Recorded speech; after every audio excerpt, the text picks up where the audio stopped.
Big news. Expect the news. අද අපේ රට ප්‍රශ්න රාශියකට මුහුණ දෙමින් සිටින. එක පැත්තකින් දියුණු වෙන රටක තිබිය යුතු සමාජ විනය, සමාජ ශීලාචාරත්වය, ශිෂ්ට සම්පන්න භාවය අතුරුදහන් වෙමින් යන යුගයක්. ඡන්ද බලය ලබාගෙන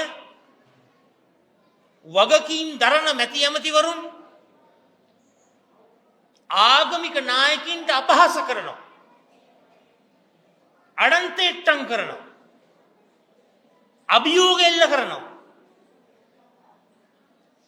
වනසතුන්ගේ නම් පාවිච්චි කරනවා,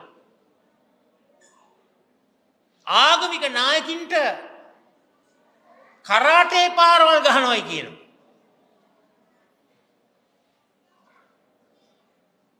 ඇත්ත වශයෙන්ම අපි අවබෝධ කරගන්නට ඕන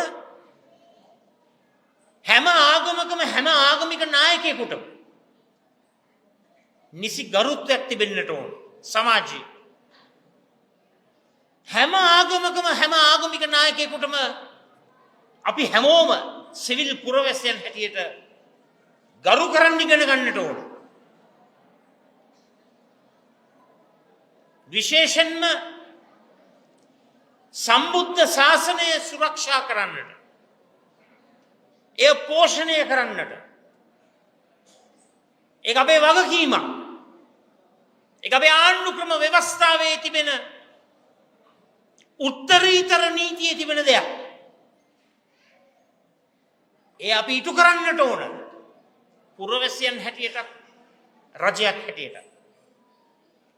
එසේ කරන අතරතුර බුද්ධ ආගමට මුල් තැන ලැබෙනවා වගේම අනෙකුත් ආගම්, හින්දු ආගමික හෝ වේවා, ඉස්ලාමීය ආගමික හෝ වේවා, ක්‍රිස්තියානි කතෝලික ආගමික හෝ වේවා, වෙනත් ආගම් හෝ වේවා, ඒ හැම ආගමක්ම හැම ජන කොට්ටාසයක්ම ඒ හැම ජාතියක්ම අපේ රට තුළ සුරක්ෂා කිරීමක් ආණ්ඩු ක්‍රම ව්‍යවස්ථාවේ තහවුරු කරලා තිබෙනවා. බෞද්ධ ධර්මයට මුල් තැන දෙමින් සෙසු ආගම් රැක ගැනීම රටේ ජාතික ප්‍රතිපත්තියයි. ඒ නිසා තමයි රණසිංහ ප්‍රේමදාස මැතිතුමා බුද්ධ ශාසන අමාත්‍යාංශයක් හැදුවේ. බුදු දහමට මුල් තැන ලබා දීමේ කර්තව්‍ය ඉෂ්ට කරා. හැබැයි එතනින් නතර වුණේ නැහැ. ඉස්ලාමීය ආගමට, හින්දු ආගමට, ක්‍රිස්තියානි ආගමට රාජ්‍ය අමාත්‍යාංශ වෙන්වෙන් සකස් කරා. ඒ මොකද ඒ සියලුම ආගම් ආරක්ෂා කිරීම රටේ වගකීම නිසා, රටේ උත්තරීතර නීතිය නිසා. අද රජයේ මැති ඇමතිවරුන් ස්වාමින්ද්‍රයන් වහන්සේලා ආමන්ත්‍රණය කරන්නේ වනචාරීන් හැටියට. හිතන්නට බැරි ආකාරයට අපහාස කරනවා. තමන්ගේ ගෝල බාලය උපයෝගී කරගෙන මුහුණු පොත හරහා මහා සංඝරත්නය ඇතුළු පියතුමන්ලා ඇතුළු අනෙකුත් ආගමික නායකින් ඇතුළු මේ ආගම් වලට මරු පහරවල් එල්ල කරනවා. මොකද ඒකට හේතුව? ඒ අය විශ්වාස කරනවා සමාජය නිරාගමික විය යුතුයි කිය. ඒක වැරදි. මේ මා ඉදිරියේ සිටින ඔබ සියලු දෙනාටම අයිතියක් තියෙනවා. තමන් පිළිගන්න, තමන් විශ්වාස කරන ඕනෑම ආගමක් අදහන්න. ඒ නිදහස ඔබට තිබෙනවා. තමන් පිළිගන්න සංස්කෘතික රටාවක නියැලී සිටීම ඒක ඔබගේ අයිතිය. ඒ වගේම ඔබට අයිතිය තියෙනවා මොනවත් ආගම අදහන් නැතුව ආගම් අදහන් නැති පුද්ගලයෙක් හැටියට ඉඳීමේ අයිතියක් තියෙනවා.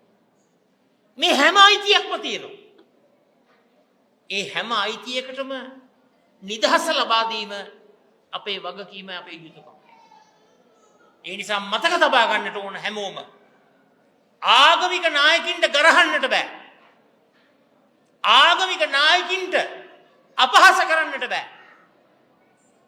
මේ හැම ආගමක් දහමක් තුලින් මේ අපි ඉදිරියේ ඉන්න දූ දරුවන්ට උගන්වන්නේ සීලාචාර ශිෂ්ට සම්පන්න යුක්තිගරුක විනයගරුක දරු පරපුරක් පුරවැසි පරපුරක් නිර්මාණය කිරීම. එනිසා පැහැදිලිවම අපි රජයට ප්‍රකාශ කරනවා මහා සංඝරත්නයට එල්ල කරන මේ ප්‍රහාරයන් වහා නවත්තන්න. අපි දැක්ක පියතුමන්ලාටත් විවිධ ප්‍රහාර එල්ල කරලා තිබෙනවා. ඒවත් වහා නවත්තන්න.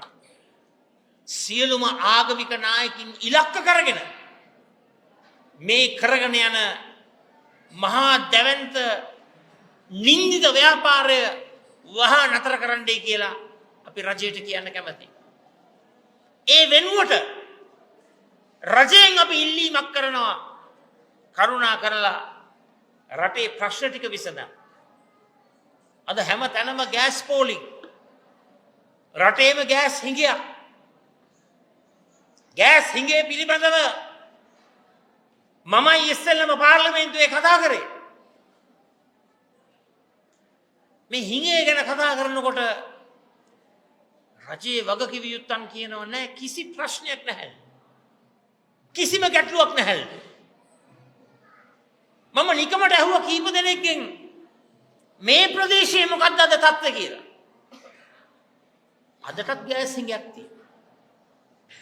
ඉතින් ගෑස් හිඟයක් තිබියදී මේ ඇස් වලට පෙනි මේ තොරතුරු දැනගෙන නෑ කිසි ප්‍රශ්නයක් නැහැ කිසි ගැටලුවක් නැහැ කියලා කටයුතු කිරීම තුළින් පෙන්눔 කරන්නේ වර්තමාන රජයේ තිබෙන උද්දච්චකම නොහැකියාව සහ වැඩක් කරන්නට බැරිකම.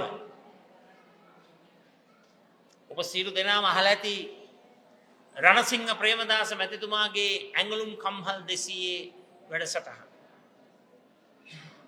එදා බොහොම අමාරු කාලෙක ඒ වැඩසටහන පටන් ගත්තා. බොහෝ ප්‍රදේශවල ඇඟලුම් කර්මාන්ත ශාස්ත්‍රය ශක්තිමත් වුණා. කර්මාන්ත ශාලා බිහි වුණා. රැකී ආරක්ෂා නිර්මාණය වුණා. දැන් මොකද තත්ත්වය? ඇඟලුම් කම්හල් 200 වැඩසටහනේ දෙවන්ත කාර්යභාරයක් කරපු මාස් හෝල්ඩින්ග්ස් කියන ආයතනයේ දැනට 96000ක් රැකියා කරනවා. 26000කට රැකියා අහිමි වෙන්නට යනවා. රැකියා කරන ප්‍රමාණය 96000 ඉඳලා 70000ට බහිනවලු. අපිට ආරංචි විදියට මාසකේ ක්‍රීඩා මෙත්ලිය ක්‍රීඩා වානවිල් මේ කර්මාන්ත ශාලා වැහෙනවා. මාස් ඇක්ටිව් යටතේ රැකියා අහිමි වෙනවලු. අර සුප්‍රසිද්ධ බොඩි ලයින් කියන ආයතනෙත් රැකියා අහිමි වෙනවලු. ඔක්කොම රස්සා 26000ක් නැති වෙනවා. දැන් මේ ඇඟලුම් කර්මාන්ත ශාලා එදා ඇඟලුම් කර්මාන්ත නිර්මාණය කිරීමේ විප්ලවය තුල මොකක්ද වුනේ?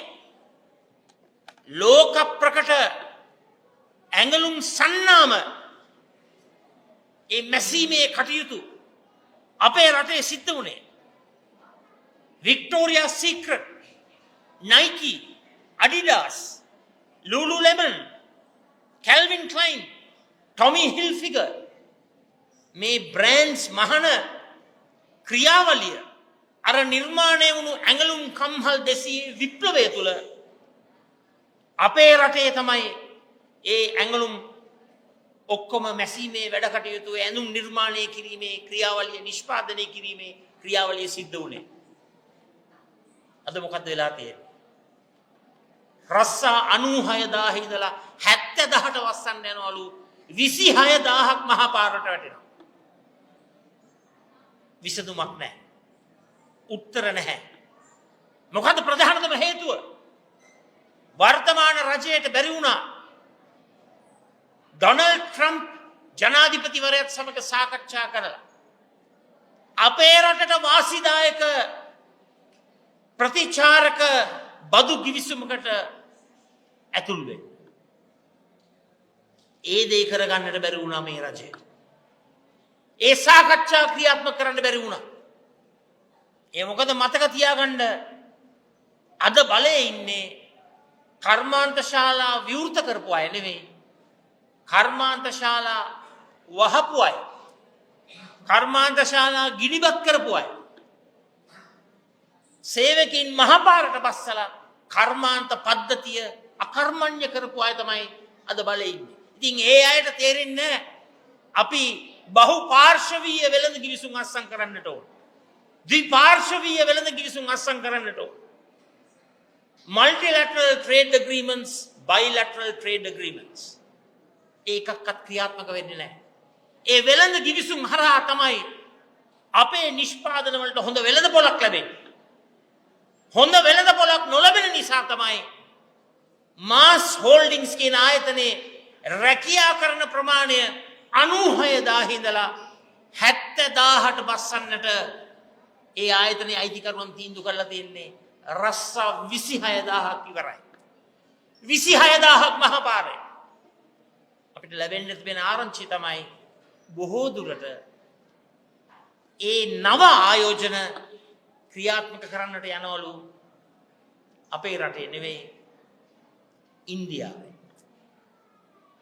ඔන්න අද රටට අත්පත් වෙලා තිබෙන ඉරණ.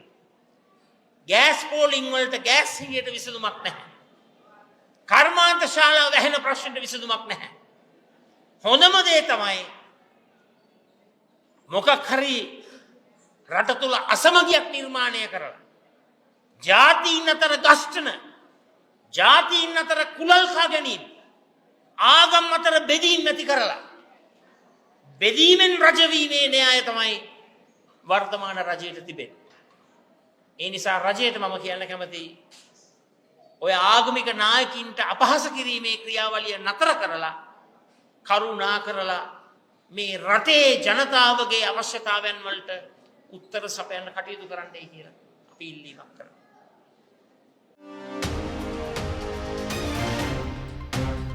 Big news. Expect the news.